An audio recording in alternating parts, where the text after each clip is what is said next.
Happy homecoming, huh? Yeah. I'm excited to be here. I'm excited to be a football coach. I'm excited to be part of the Southern Virginia University staff. And after every win of our after a football game, we always sing a song. And it's our fight song. Just in case you guys haven't heard of it, I'm going to have our guys sing it. All right? You guys ready to stand up? Ready? Come on, Skylar, lead it up. As unites of it for you.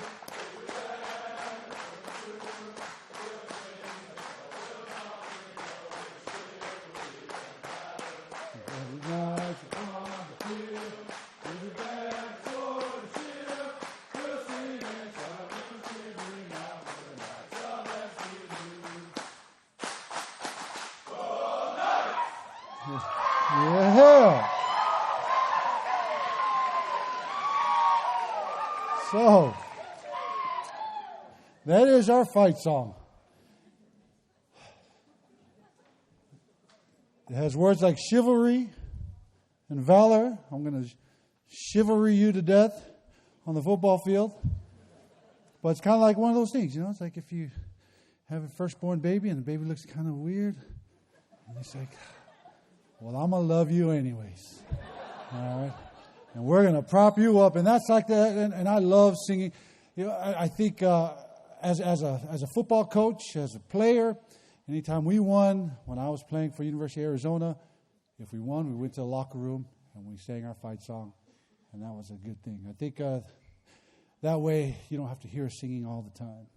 Those of you might notice that I'm wearing this shirt. It says Aloha with the emblem of H for University of Hawaii and A for Arizona. And then on the bottom it says Coach Dick Tomey. And that was my head coach, and he passed away from cancer. And I want to wear this in his honor. All of his players from University of Hawaii and Arizona got this shirt sometime this week, and I got it this morning. And we're all to wear it, and within 48 hours post it on our social media. So the person that's going around taking pictures, if you can get a nice picture of me, any angle is good. So I'll and then give it to me so I can post it on social media. How I got here,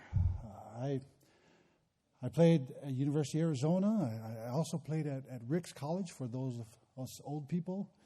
Ricks College, and now it is BYU Idaho. I went there for 1 year, got my mission call in the dark in my garage through the mailing slot. Had nobody there, no reveal. And when I opened it, through the light that I could see through the mailing slot, I saw like this foreign name, Boss, and I thought I was going to France. And it said, Boise, Idaho. Hereby called to go to Boise, Idaho. And that's where I served my mission. That's right. Yeah. And I kept teasing my daughter that she would go to Boise. But she received her call to Lisbon, Portugal. So after going on my mission, I came back and went back to Ricks College. Played 1 year there, and then I received a full ride to University of Arizona. Played there for 2 years. Married my beautiful wife. And got drafted to the Baltimore Ravens. After 2 years there, we went to the Super Bowl. And that's a good thing. And I played against the New York Giants, beat them 32-7, and it was a great time. Yeah, clap it up. There you go.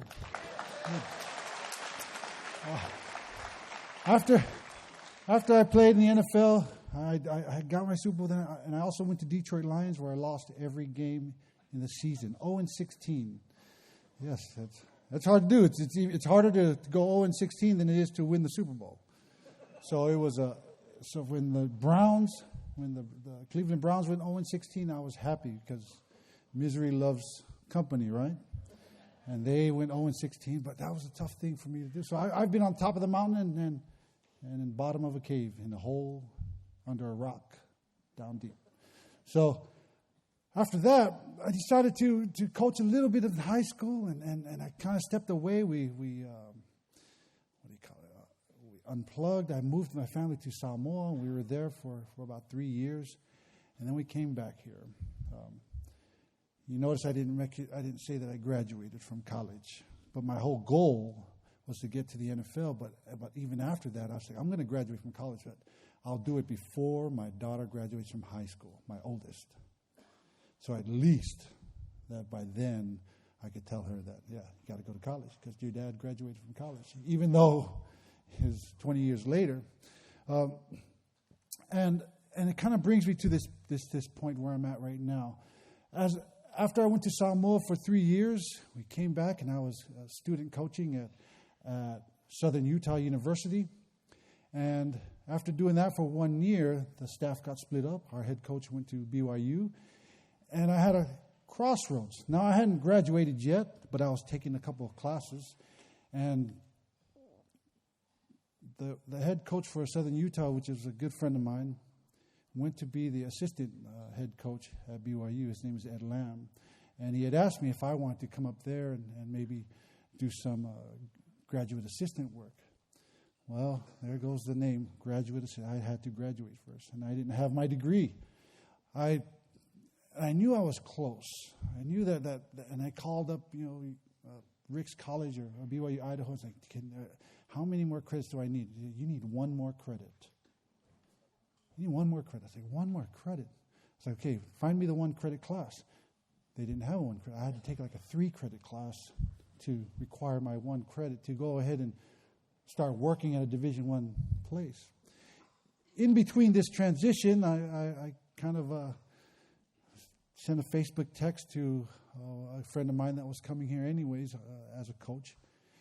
And things worked out that I didn't necessarily need a degree to coach Division III football. So I can come here and finish that degree. As long as I was finishing my degree, then I can come here and coach. After I committed to come here, I get a call from University of BYU Idaho saying that we found your 1 credit. We found your 1 credit. Here's your degree. As I grabbed that degree, and at that time I was coaching my D-line, I was looking at my degree, and I brought it out to them. I said, guys, I held them after practice. I said, this is a big moment for me. I pulled it out of the FedEx envelope, and I held it up. I was like, this right now, I am bona fide a graduate, and I can look down on every one of you. Officially, we are no more equals. So, and that 1 degree, that 1 credit got me here. Now, I know what you might be thinking. You're like, that's how we got our head coach? Is by default? But I'm a firm believer that you are where you are for a reason. And it's up to us to receive those blessings, to be in line with our Father in heaven, to receive those blessings where you are. And that's how I got here. Why I'm here is a little bit different. I love football. I love football. Football, to me, it allows me to teach these lessons of life. Football, to me, is really a microcosm of life. And it's so awesome to me that I can teach a lesson on the field and say, and have real consequences. Somebody misses a block, somebody makes a mistake, somebody can get hurt. And I love that about football. I'm not saying anything about any other sports, but to me, I love teaching football. And if you ever wonder what we do as coaches at night in our mod in the back there, we're trying to draw up plays to keep our student body above whatever 1150, right? I don't want to not drop a play and have somebody hurt. So we try to keep the student body number above 1150. I love this game, and there are some consequences. I want to share a story. I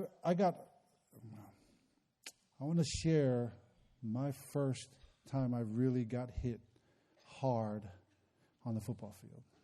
And I'm a firm believer that until you really face death, that you can't progress. In this game, I was trying to get to a linebacker, and I was running. I was playing left guard, so I'm running this way to get a linebacker. And my job is to cut him down, go for his knees, and cut him down. The other right tackle, who's just as big as me, he's actually bigger. He's taller than me, but he's big and mean. His name was Orlando Brown. He's so mean they called him Zeus. And he was blocking his guy, about 3 men down, his guy in my way, but I don't see that. And I'm running so fast, trying to cut this linebacker off. And this guy hits me. He hits me so hard that all my mucus in my face and all these, I didn't ever know that they were there, these different cavities, everything came out on my jersey. It was amazing. I'd never had that feeling ever. And all that came on my jersey, and I thought my mouth was bleeding. And the reason why I thought my mouth was bleeding was because I felt I was tasting salt in my mouth. I got hit so hard that the peanuts I was eating that morning, the salt from the peanuts got shook up in between my teeth. And I tasted that. And as I got hit and I felt somebody grab me from the back of my shoulder pads and pull me up. He pulled me up and he said, "Let's go." And we walked back to the sideline. I was kind of shaking my head. And then one of my teammates looked at me and he said, "Now what are you going to do?" And I looked at him, "What do you mean? I just ran into a truck." It's like, "Oh, what?" He goes, No. You say you're tough, but now what are you going to do? Can you go back inside there after that and do the same thing, perform at a high level? And I looked around, and everybody was kind of looking at me. I don't know if I had a concussion or not. I felt like everybody was looking at me. And I looked around, and the first thing that came to my mind was, with these guys, yeah, I can do it. And I think about what I can say to you to portray why I love this game, football. Because right now, when I think about it, I think family. Right? The guys that I played with were my family. These guys that sent me this shirt to honor my coach, they're my family. You can stamp that on anything, and it automatically makes it stronger. And I love that about what I'm doing now. And if you could imagine yourself being on a team in your life, you're the quarterback. Wide receivers, they run around and they catch the ball. They are kind of like that certain professor. They're kind of like that certain counselor. Those people that will go deep, they're in it for you. They're catching that ball. And if you think about your running back, the one that's right next to you, they're ready for you to hand the ball off. When things get tough, those are your closest friends. I'm not talking about the close friend that says yes to everything that you do. I'm talking about those friends that are accountable to you. There's something I say to my guys all the time. I say, I will take integrity over loyalty all the time. Integrity over loyalty. I show them a video, one of those videos of the dumbest thieves in the country. 2 guys are going to go rob a store, and one friend throws a brick at the door, and then his other friend that's with him throws a brick and hits that guy. Now I tell them that is stupidity first, but there's no integrity in that. Now there's probably a lot of loyalty, but there is no integrity. And the running back who is closest next to you, those are your closest friends. Those friends are going to stick by you thick and thin. Now the offensive line, I know they don't get much credit, but they are in the trenches. And those I would consider your parents and your siblings. They don't get any love. They jump off sides sometimes, and all they want to do is they just want to get in the game. But they will jump off sides for you. They will hold for you. Offensive linemen hold all the time. It's illegal. But until you get caught, they're going to hold. And that's how your family is. That's how your parents are. This homecoming, some of your parents are here. They will do anything for you. They will hold for you. They will try to jump the count, even to the detriment of whatever they're doing. And that's who is blocking for you. And I love that about football. And that's my why. And if I could add a little bit of spirituality into this, because we are in a faith-based school, if you could see who's cheering for you, if you could see I'm going to use some Church of Jesus Christ of Latter-day Saints verbiage, if the veil was lifted and you could see who was cheering for you, just as the Lord did for the prophet Elijah, just a little bit, that means that if the Lord can show you in the heavens who's cheering for you, then maybe, just maybe, you'd walk around with more confidence. That maybe that as you're the quarterback of your own life, that you would do a better job at it and depend on those that are blocking for you and those that are there for you. I love football. And I love that it's homecoming weekend, that our team is, just the way that it works out, that homecoming is just for, really, it's for football, And we get to enjoy it a little bit, but if there's a lot of pressure. If we lose, then it's like, no, you guys suck. But we're glad that we can do this for those that are coming back and coming back to the school. I love what I do. My why is so that I can coach family for this program. And hopefully we can go out and get a win. Thank you.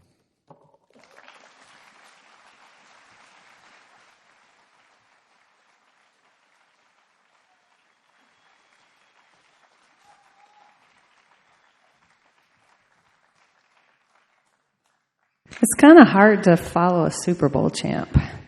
I wore a really cool ring today. It's just not a Super Bowl ring. But thank you, Ed. We're so lucky to have you. I'm really sorry that you have to hear from me today. We had hoped to hear from Coach Smith, Coach David Smith, the rugby coach, but he couldn't be with us for a lot of good reasons, but we'll hear from him another time. So today I'd like to talk to you about team. I love teams. I mean, I love teams. I love bands. I love bagpipe groups. I love ballet. I always wear sunglasses to parades because when the bagpipes go by or a really good marching band, I cry. I just love the power of a group. Now, this is my first team, 1975, the Bears. I don't know if you can tell which one I am. I am the only girl. Can you see that?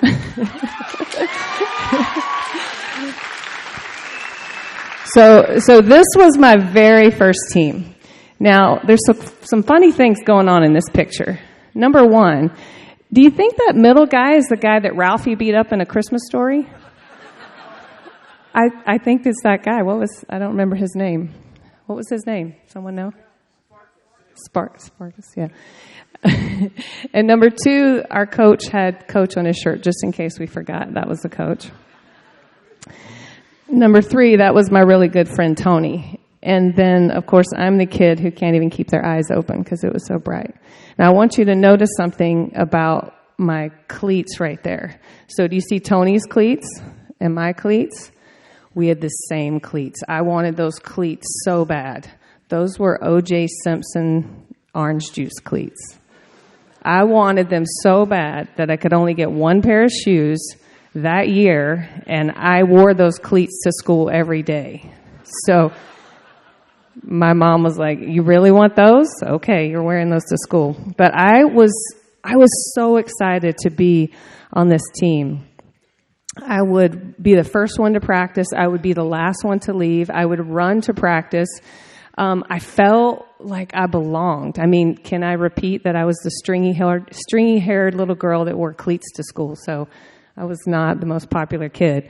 But on this team, I felt so good. I felt like I belonged. And I wanted to be really good. But I wanted to be really good so that my team would win. It was the most unique feeling I'd ever experienced, is because I just wanted my team to be good. And I want to talk about, teams come in all different shapes and sizes, just like people. And there are teams of wrestlers. There's our wrestlers. There's teams of runners. By the way, this team is regionally ranked right now in the nation. So there's families. That's my big family. There's little tiny families. There's Jock and Taylor. There are bands. Have I told you how I feel about bands? I love bands. Bands have so much unity. I mean, we're asking them to walk around and do things and play an instrument at the same time. This is a team, right? Theater, they're teams.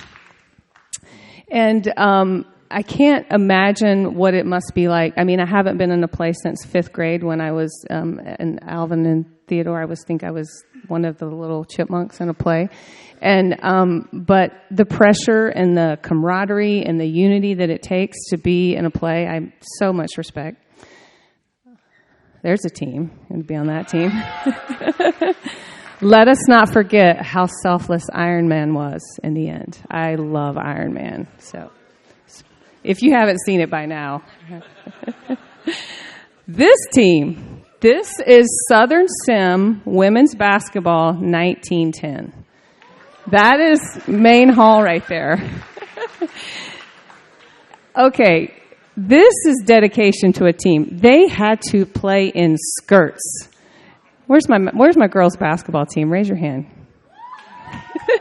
What if you had to play in skirts? Would you do that? Where's my tennis girls? We play in skirts. Great choirs are great teams. Love great choirs. Sometimes you find yourself on a team within a team. So this is Danny and KK, who, by the way, just got a bid to play in the Nationals. And last weekend, they made it to the semis of the regionals, and they forfeited because the championship was on Sunday. So give them a high five when you see them on campus.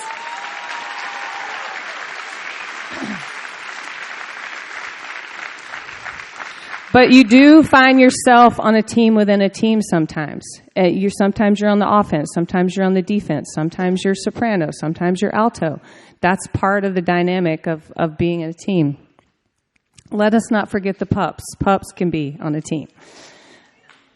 You can have a medical team. Is anybody in the room in this picture? This is a picture from last year. Raise your, there's some of you. This is a really important team, maybe the most important team, right? Medical teams. You can have a big team. And you can have a little team. That's a team, right? Being part of a team means being selfless. It means being excited for other people. That person right there giving the high five, he probably did nothing for that play. He's not wearing a batting helmet. Is he wearing a helmet? He's not wearing a helmet. He didn't just hit a run in, but he's just as happy as everyone else. In that moment, he's happy for his team. So what does it take to be on a team?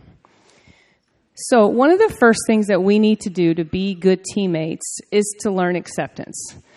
We need to feel it from our team, and we need to offer it to our team. We need to accept each other in the roles that we are in. Whether your role, you may be frustrated that you're second string right now, or you may be frustrated that you're injured, and you as a teammate have to accept each other.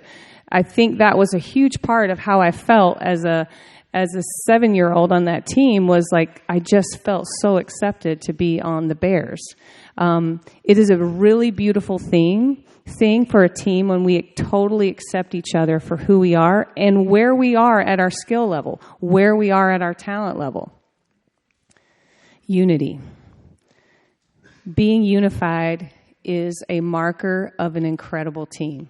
You cannot be successful if you are not unified. The team that I coached last year and the very first team that I coached here at Southern Virginia University back in the 1900s, 1998, and then compared to the team that I coached last year, my women's tennis team, which was possibly the last team that I'll coach. They understood unity, 100%. They were unified in what we were trying to do, whether they were playing in the number 9 spot or whether they were playing in the 1 spot. Now, we didn't win the CAC championship. We had a great record. We finished, I think, 15-5, which was a great record. But above all, that team was so successful because they totally accepted each other and they totally felt unified. I love this scripture. Be determined in one mind and in one heart, united in all things. Remember that scripture. Make it a part of your life as a teammate. Selflessness. Get over yourself. Being on a team, it was one of the best things that you can ever do to learn to be selfless. Are you selfless? Do you let your pride get in the way of your success? Do you let your pride get in the way of your hard work? Maybe right now, you're not playing in the position that you want, but you have to let that go and figure out what you can do for the team. Maybe you didn't make chamber choir this year and you want to make it next year, but figure out where you are musically and let go of yourself and become better so that you can help the team. Purpose. Understand the purpose of the group that you're in. If you are in a performing group, if you're in theater, then the goal is to put on the greatest performance that you can. If you're on an athletic team, the goal is to win. Now, winning is just an indicator of a lot of good things. Winning is not everything, but winning is an indicator of a lot of good things happening. So as an athletic team, your purpose is to try and win. As a group of medical professionals, your purpose is to help others. As a philosophy classroom and a philosophy professor, your purpose is to help everyone understand and to learn as much as they can about those principles of philosophy. If you're in a performing group, a musical performing group, it's sound. You're looking to sound as wonderful as you can. Think about the actual purpose of that team. So here you are. It's not actually you right now, but here you are. And so ask yourself, what are you doing? What are you doing to make it better? Are you doing your part? Are you making every class that you're in better? Are you showing up? Are you showing up every day to class like you should? I hope so. Are you kind to the campus community? Are you making each other better? And do you see the purpose? Because don't forget, that's the purpose. That's the purpose. That's last year's graduating class. So do you see yourself there next year or the year after? Understand your purpose. And above all, be a good teammate. So here we are in the beautiful Shenandoah Valley, a part of this big, huge team. Not only are you part of this big, huge team, you all have different teams that you're a part of in your life. Make the most of every single one of them. And above all, go Knights.